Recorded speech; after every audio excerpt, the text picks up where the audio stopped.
Hey, this is Zachlog the Great, and I am here tonight with my friend Nate. Hello. And Travis. Hi. And this evening we are joined by Quizzer, who is half of the team behind the Arcavan comic strip Vegfolk Fables. Would you like to tell people about that? Sure. Thanks for having me. Vegfolk Fables is a comic strip that can be found on the Arcavan site, arcavan.com. And we are basically a bit of VeggieTales with some Wizard of Oz thrown in, a lot of bone thrown in. And we try to be funny, but we also are telling a pretty serious story, and it's fun for all ages. Okay. So, and as always, the link to their comic will be in the show description. Tonight, before we get started, I did want to say, if you like my work, if you want to support this channel, you can go to subscribestar.com/Zachlog-the-great and sign up to support me there. And thanks to everyone who does. And having said that, Nate has volunteered to read the poem for us tonight. So I'm going to get that up on the screen, and we are going to talk. Oh, I forgot. We're getting together tonight to talk about Holy Sonnet number 10 by John Donne, commonly known by the first line, "Death be not proud." So let's get that up on the screen.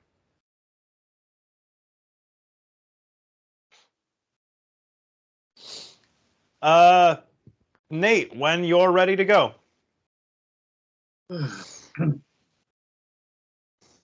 John Donne, Holy Sonnet 10.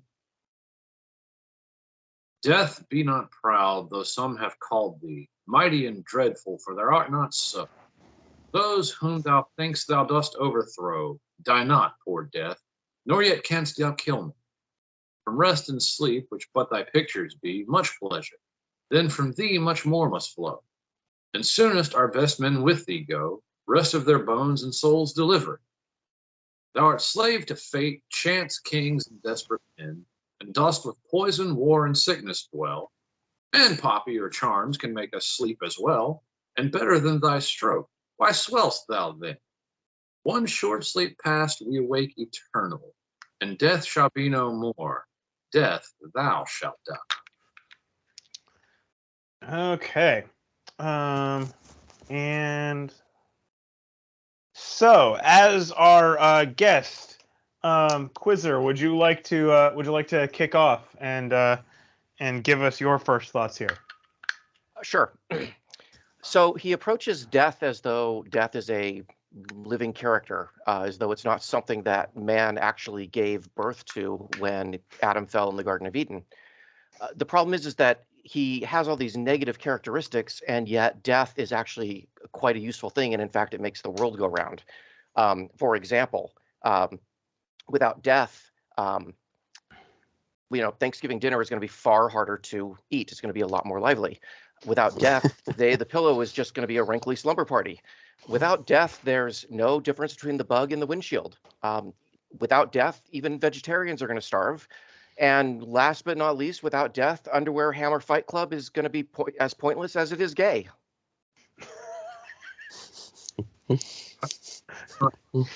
I didn't know that last one was going to come into this discussion tonight. Well, how can you not talk about Underwear Hammer Fight Club? It's all over. Is that not the first two rules in this one? The first rule of Underwear Hammer Fight Club is whatever the discussion, you must talk about Underwear Hammer Fight Club. What?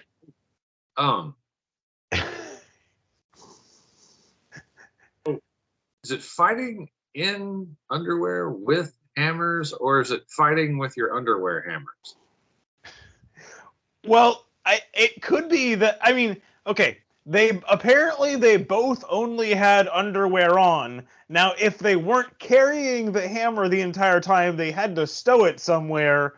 So, it may have been in the waistband of someone's underwear at some point. So it's Here's it could. a mysterious third person throws the hammer in, and you have to scramble for it, then fight. Look, until they release the video footage, and I'm not going to watch it, we're not going to know the answers to a lot of questions here. I'm going. I have been assured in an argument online that there is nothing to question, that everything about this is open and above board, and only crazy people are questioning the official story on this event. I'm going to take the Ben Shapiro approach on this one. That there is actually a very logical, decent reason why both men would be in their underwear. Namely, the invader is a crazy person and a nudist. So underwear is actually overdressed for the occasion for him. Fulton was at his house at 2 a.m. So yeah, it makes sense for him to be in his underwear too. I'm exactly rolling a 3-piece whenever I get out of bed at 2 a.m. I'm being told piece. I think somebody's breaking into my house, but it's not going to be 3. Okay. So anyway, we're back to the poem. So now, Quizzer, you were saying that you're not with John Donne on this point because there are many useful benefits. At the same time, I think you are with him a little bit because his big point is this is not something dreadful and scary. And it seems like you're agreeing with him on that. Death is scary if you don't know how to cheat it, but if you know the secret password, then it's not scary at all. I mean, the thing is we're all going to end up there, which means we're all going to meet up at the end. And so if you don't know the clues, if you don't know the secret password, yeah, I'd be afraid too. Oh, man. Get this. I should have had that set earlier. There we go. Yeah, it's Power of Christ in me. You haven't heard In Christ Alone sung by Celtic worship? It's an experience. The man sounds like a human bagpipe, but somehow it isn't obnoxious. Just full of it. Yeah, and it's it is interesting. Like, okay, is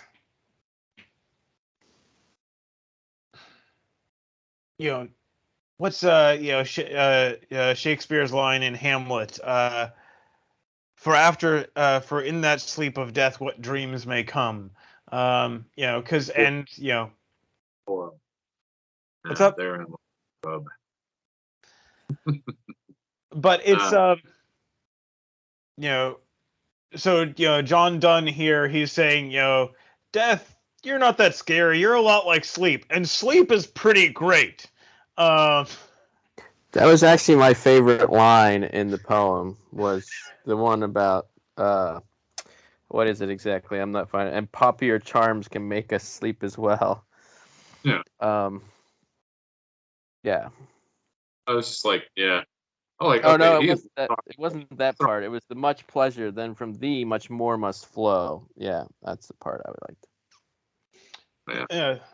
Sleep's just a little picture of what death is, and sleep is pretty great. So death can't be all that bad. It's probably pretty dope. No, but like I said, I like it. I like his take.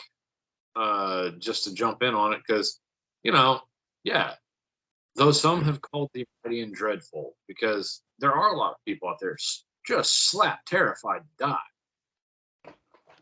and so John Donne is being like, no, don't get it twisted. He is showing this sort of idea that we've discussed numerous times. That it's not, you shouldn't worry about dying. You're gonna. And it's how are you going to live? It's actually my favorite line from the movie Kingdom of Heaven.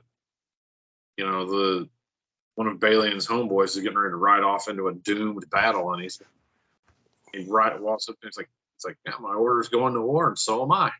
He's like, and I go with it. He says, you're going to certain death. The guy looks at him, and he's a paladin. He's like a warrior priest, and he's just kind of puts his hand on his shoulder. He's like, all certain, friend. It's like what you do with your life. That's what matters. Well, and that's an idea that I think saner societies than ours tend to hold, that it's kind of silly. There's no point in being scared of death because it's going to happen. But being scared of dying badly, being worried that you will die in such a way that you will die shamefully, that you will die dishonorably. And what's who is that? It's another poem I did on here. How Did You Die? I think we covered that one too. Edmund Vance Cook. Nate, did you cover that one with me? How Did You Die? Edward Vance Cook? Edmund. No, I don't think we've covered that one yet. Yeah. You're giving away the punchline, Sean. But and he also says, and soonest our best men with the. It's kind of funny because in some ways, don't think we've discussed it. In some ways, John Donne is running down death and insulting it, and in some ways he's praising it. And so it's because he says, from rest and sleep, which but thy pictures thee, much pleasure, then from thee much more must flow. And soonest our best men with thee do go. Death can't be that bad, and it seems like a lot of good men die young. But he also says, thou art slave to fate, chance, kings, and desperate men, and dost with poison, war, and sickness dwell. And it is kind of odd because it seems like he's taking two lines on this that are contradictory. Go ahead.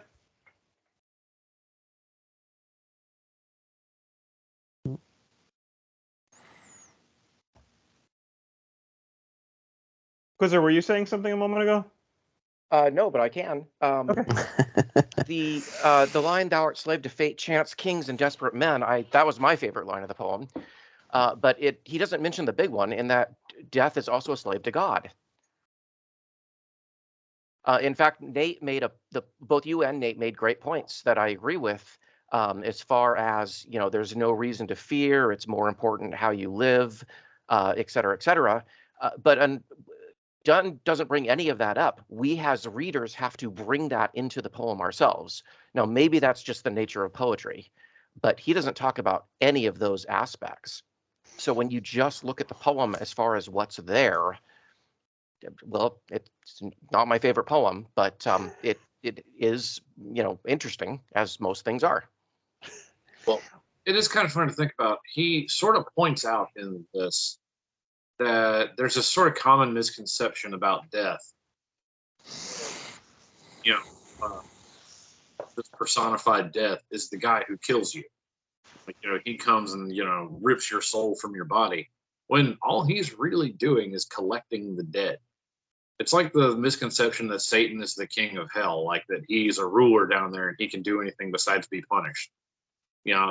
All death, this idea of death is that, he sort of shows up to usher our souls to their final fate, but he's not the one that's in there being like, ha, I'm going to kill you. No, I'm going to kill you. He's not striking anybody down. He's just sort of going, okay, hey, look at that. You didn't dodge the bus. You caught the bus right in the face. Well, good news is you knew Christ, so to heaven with you. Well, it's also what's here, where are we? Although to be fair, now that I think about it, the destroying angels that have been let out in the Bible are like, those guys are actually really scary. Um, Of the Lord, which is a super interesting character, which actually went out and struck the first. So that's in that one, yeah, okay, that is a literal reaping of souls. So that's a little scarier, but that's not who we're talking about. it actually reminds me of let's see, if you like where you see Angel of Death or the Grim Reaper in different stories I've read, and there's the first one I thought of was in Jim Butcher's Dresden Files story, Ghost Story, um, and and when Harry is a ghost, um, an angel of death, comes to potentially escort a friend of his away, and he's like, you can't kill this guy. He's a good man. He's like, and the angel, one of the things the angel says is like, I'm not killing anyone, and my purpose here is to escort him away and protect him from those who would harm him before he gets home. And then in what's the other one? Terry Pratchett's Discworld books. There are actually are they visible here? Yeah, you can see several of them right here. But in Terry Pratchett's Discworld books, there are several of them that center around death or the Grim Reaper, and he says, I'm, he makes a point that he's not not malicious, not against any of these people. It's just I'm here to collect you. I'm just doing my job. I don't kill anyone. I'm just I'm just sending them on their way. Right. And So go he's ahead. more like the meme, where Death is playing the claw machine and he just kind of moves the thing around randomly and pulls somebody out. No, not even that. He is he is a spiritual Uber, effectively. Shows up when you need a ride, wherever you end up. And now I'm trying to think of Randomness. now I'm just trying to think of other stories I've read where the Grim Reaper is a prominent character. And do I? Oh, there's another one. There we go. Not quite as interested in that one, but that's another of the set. So, but let's see. It is kind of funny. As a Holy Sonnet of John Donne's, and about God and the faith. It is actually only in the last two lines that he talks about God, heaven, or the faith. The rest is the rest of it is very focused on the problem. Although, I mean, it is also as a sonnet, the last two lines are the turn. The last two lines are the change in focus, and that is proper as it should be. One short sleep past, we wake eternally, and death shall be no more. Death, thou shalt die. Which it's also the interesting question, which what is for a Christian, what is between death and the final judgment and resurrection? Is it just sleep, or do we do we continue in a different form in between those? Which no one really knows very clearly. No one knows very clearly, but I really enjoy giving my take on it because, well, I'm sort of a narcissist. My take is that, once you die, you're unbound from corporeal reality. And I feel like the only part of us that's actually time bound and has to experience time in this odd linear fashion is the body. And so, once we slip out of the stream of time, we're part of eternity now. And I feel like, everything just sort of logically, I believe that everything you sort of pop to the end state after that.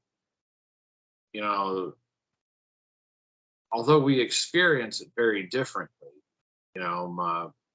both of my grandfathers have gone to their rest. And so from my perspective, I'm going to, go another several decades without them. Once we arrive on the shores of heaven, we kind of all get there at once. Because again, it's poof. Oh, hey, we're in eternity now. We're all together. And like I said, we're all here at the end. There's only a couple of things left to do, which is, to come back down with God into, the time-bound sphere during the revelation and deal with all of that stuff. But like I said, I feel like we're just going to be there. It's like, okay, here's the thing. Like I said, God is too big to fit into the time stream. And so if heaven is a place where God can be, heaven is not time-bound. And if time doesn't exist there, then there is no effect of time. You can't experience something that doesn't exist in a place. And if you're not experiencing time, then it's all sort of just one thing.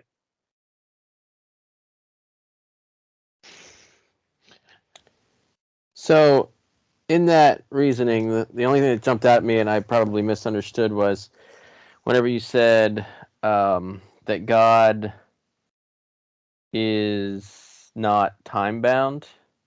It almost sounded, the way you phrased it, at the moment you said it, it seemed like to me that you were almost saying that God can't actually exist here because there is time. No. I don't think that's what you were saying, but that's what it sounded like. God doesn't experience time the way we do. I feel like he sees the state of the universe. Like I said, I've described it like this. He sees it like a tapestry almost, or like a painting or a picture. And actually, interestingly, C.S. Lewis agrees with me on this. He looks at it from a creator's level view. So he sees it all at once. And he can interact with time, but he's not bound by time. Gotcha. Well, and then the other question with that is to what extent will we experience things the same as him? In that because just because that is the nature of God does not mean that we will see things the same way as him at that point. I don't know. I don't think we'll have the same view of things, but I think we'll have a much better understanding. And like I said, we'll be able to. We'll be outside of time, so we won't have to experience the moment to moment, drawdown. It's not like we're going to have time machines. It's just that we can interact with time at any point once we're there, because it's like walking. It's like just leaving something and then. Like I said, it's like looking at a painting and being able to touch wherever you want on it because, okay, I'm not in the painting anymore. Like the Mona Lisa jumps off the canvas, spins around, and is like, oh, wow, that was so confining. That's my crackpot cosmology. Yeah, there are definitely worse ways of viewing the world, so we can go with that one for right now. Well, I enjoyed it at the very least. So I'll bring up a couple of little things that just have nothing to do with deeper meaning. Well, maybe they do because form and content do interplay, but. Why, in the second line, in such a colorful time of language, does he say mighty and dreadful, for thou are not so? Why didn't he say thou art? Why didn't he doesn't he just stick with the what you expect to hear? And it's just The version I have says thou art not so. what's that? The text I have actually reads, for thou art not so. Oh, the one I'm reading says thou are Huh. not so. You got the So I don't know which one is accurate, but every time I'd read it, I'm like, why does that not have a T? And it was driving me a little bit crazy. Well, that would also be a function of that would basically be verb conjugation. Like since we've lost thou, we don't have the conjugation that goes with it anymore.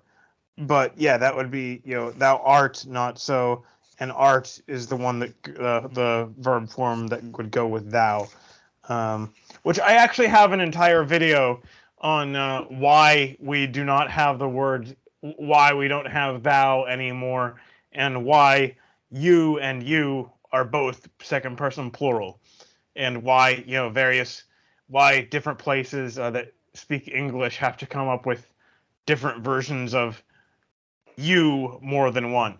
I'm going to go ahead and say that the Southern version is best. I have a better explanation for this. This poem was written in 1609. Macbeth was written in 1606. He obviously had an old copy, and he wrote out his rough draft on the back of Macbeth, and whenever he needed a fancy word, he just flipped it over and stole from Shakespeare.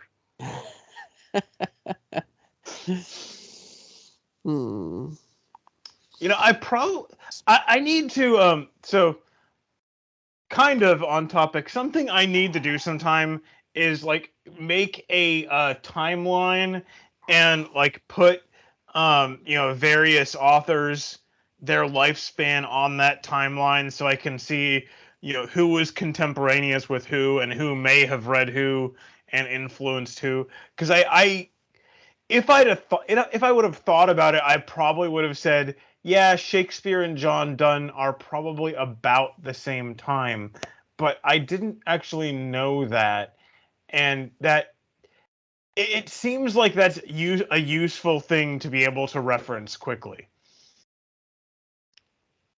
So I looked both up on Wikipedia. So unless you're saying that Wikipedia got something wrong, and I don't think that's what you're saying, because they'll zip you right off here, man.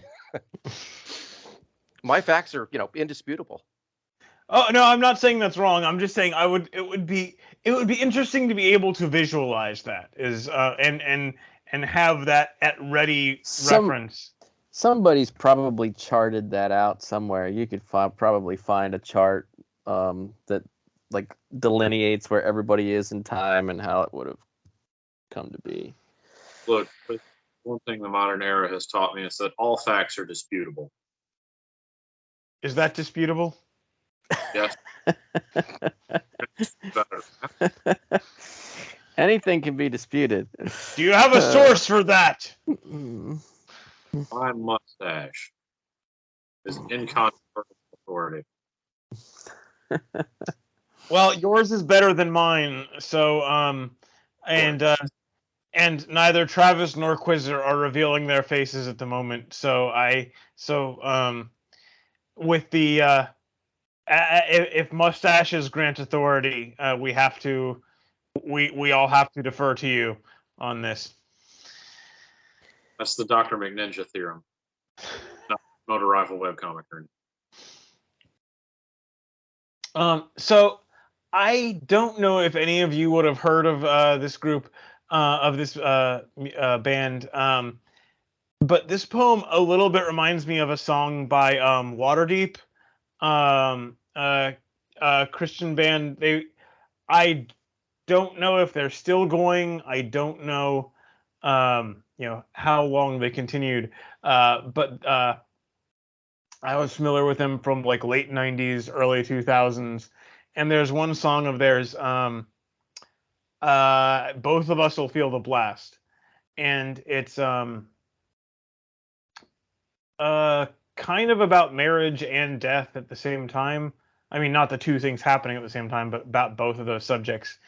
And part of the chorus says, you know,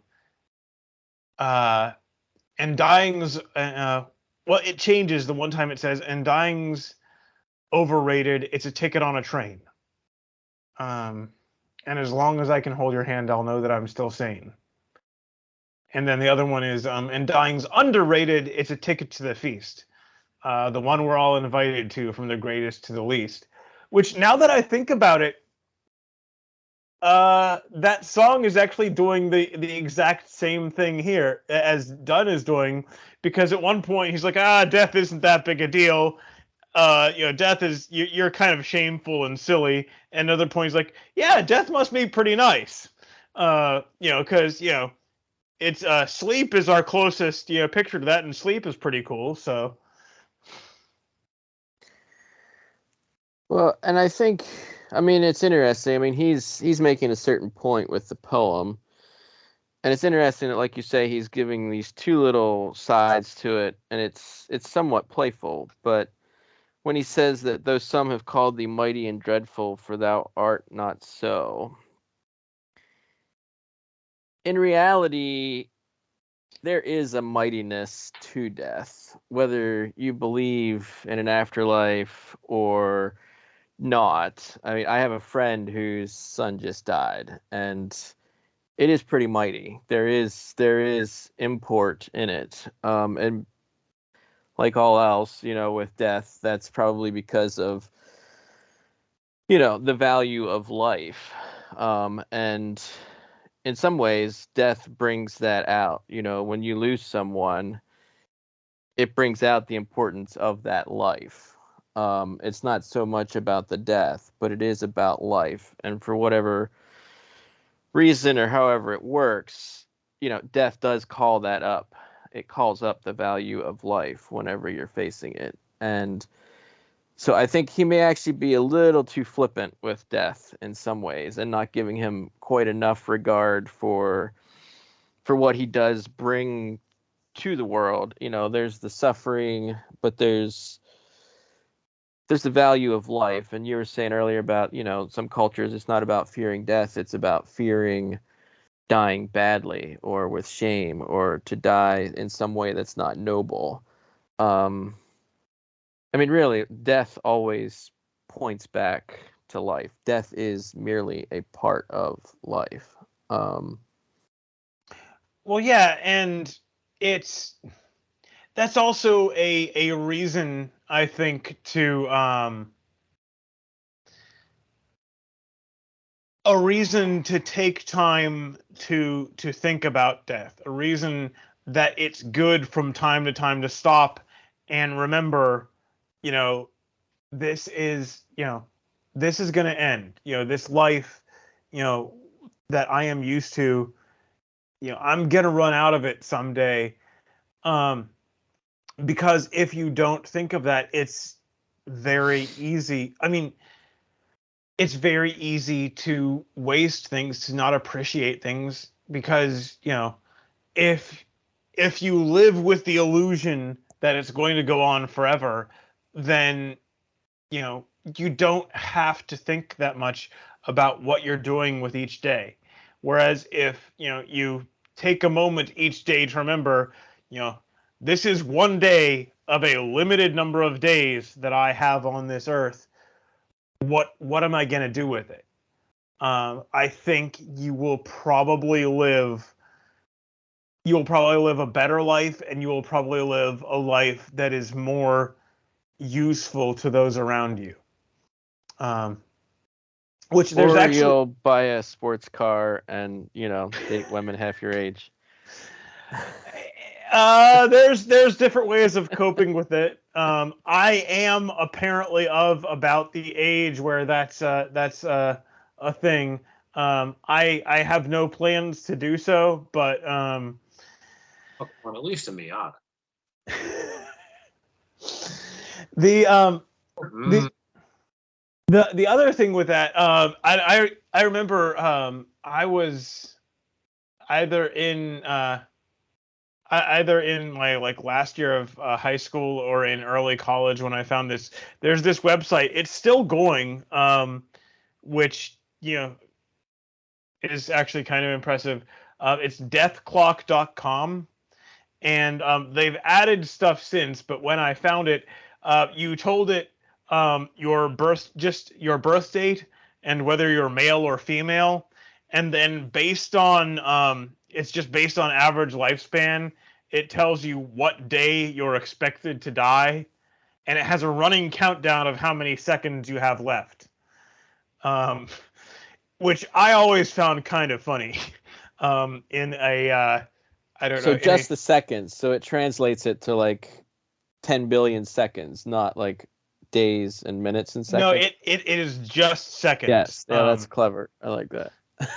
and so if by I think I remember the date. I would have to double check it. But if by chance I die on that exact day, that will be I mean, that would be kind of strange. Yeah, how are you gonna know that? Well, I won't. I guess I'll just write it down so that theoretically my wife is probably going to outlive me. She's a woman and B a few years younger than me, and so I'll write it down for her, and she can notice. But you can arrange an email to be sent to her after you pass, and then you can see whether you got it right.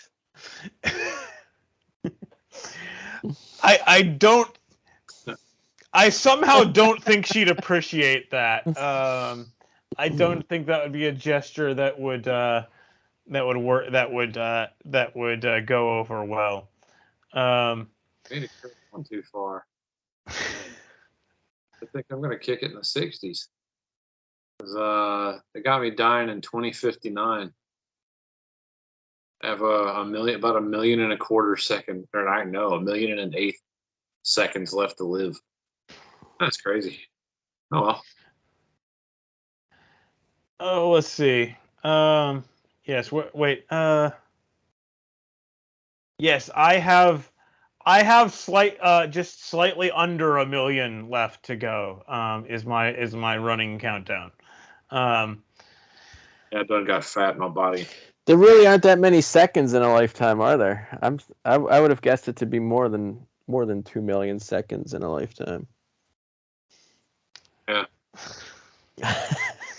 And now, unfortunately, I have a dreadful song from a dreadful degenerate musical running through my head from Rent. But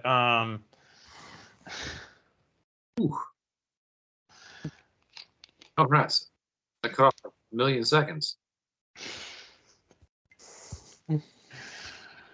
Oh, man. No, this is a good poem. Really appreciate things doing this. You're right. Death does have a gravity about it. But it's like a lot of other things. We can treat it too seriously. I mean... Hello? It's not a thing Sorry, we can stop ourselves from dying. And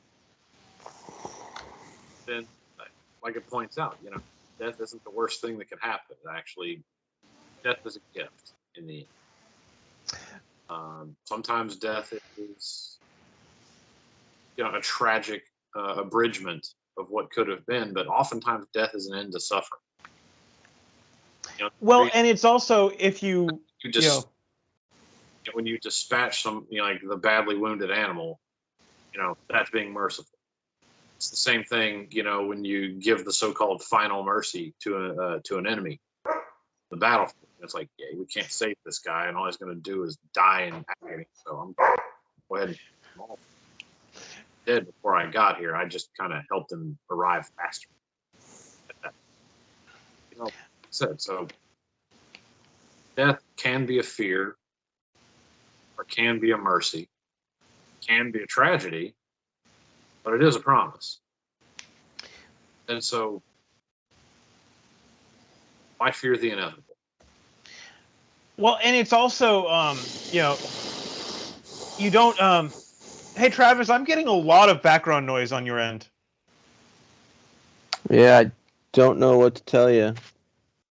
Okay, but it's also if you look at the story of the Garden of Eden, um, you know, and you don't have to read it literally, but it does say, you know, basically for us, death entered the world after we sinned. God took away the or blocked them from eating from the tree of life and having eternal life after they broke the rule, ate of the tree of the knowledge of good and evil, um, and came to sin. And it's I think a lot of people read that as punishment, but I don't think that's how you have to see it, because the other thing is, once we come to sin, once we come to corruption, to moral corruption, if there is not an end point, if there is not if there's not a stop of some kind, then you can if we could live forever, then many of us would live forever in ever increasing depravity, which is a really horrible thing to contemplate. Which actually that also reminds me, and I'm stunned that I didn't think of this until I read this book. There's a book I read several months ago. I'm actually over a year ago now. It's by Vance. No, not Vance. Williamson.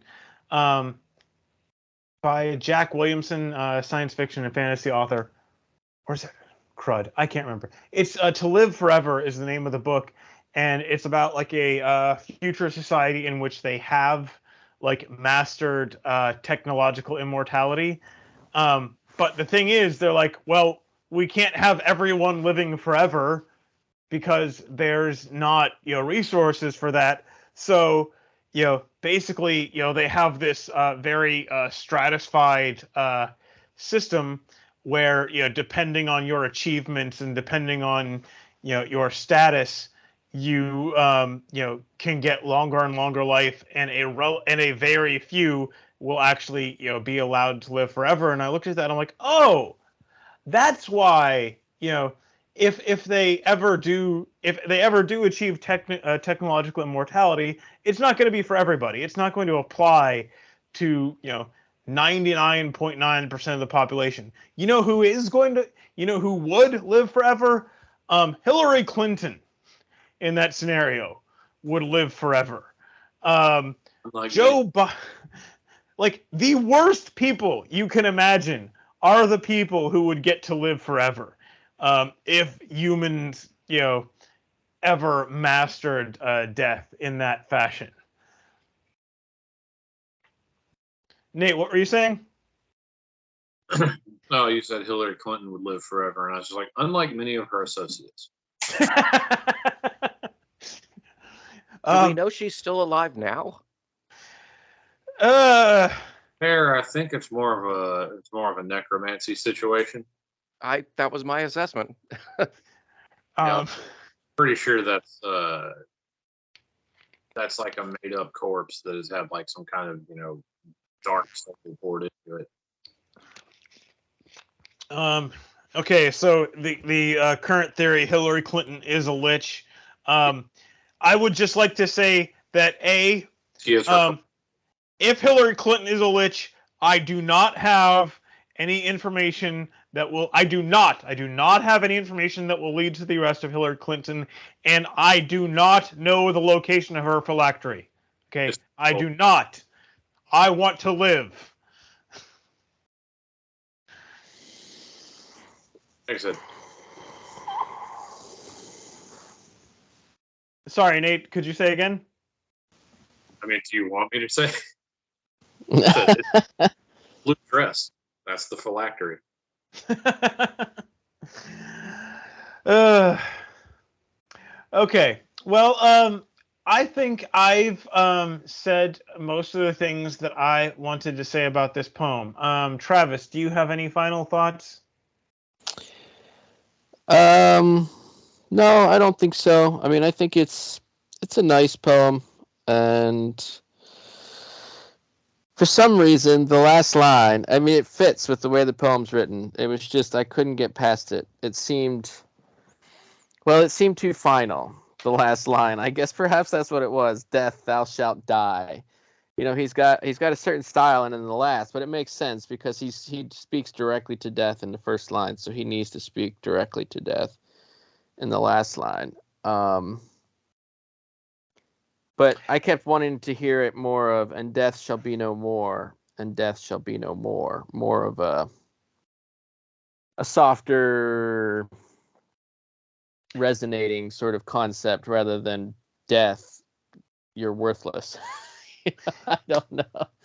Well, it is. I hadn't thought of that aspect of it because it is interesting in that, and I don't know if I've seen this elsewhere. This is the poem as a whole is directly addressed to death. This is John Donne talking to the Grim Reaper and saying, you ain't that big. So It's an out shade bombardment. casting shade on the shade. As it were. Nate, how about you? Any last thoughts you want to put in tonight?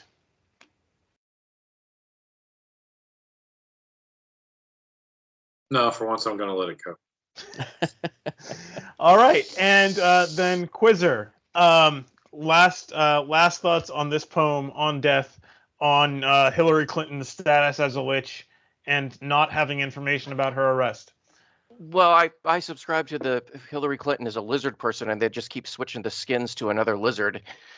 But about the poem, look, I think that he made a good shot at it, and he missed the mark. But we are far more advanced people. We have science, we have experts, and we have 401ks to show us the way. Okay. Thank you all for joining me tonight, and to the audience tonight, thank you for sticking with us. I hope you found it interesting this session, and God be with you. Also with you. Thanks for having me. Good night.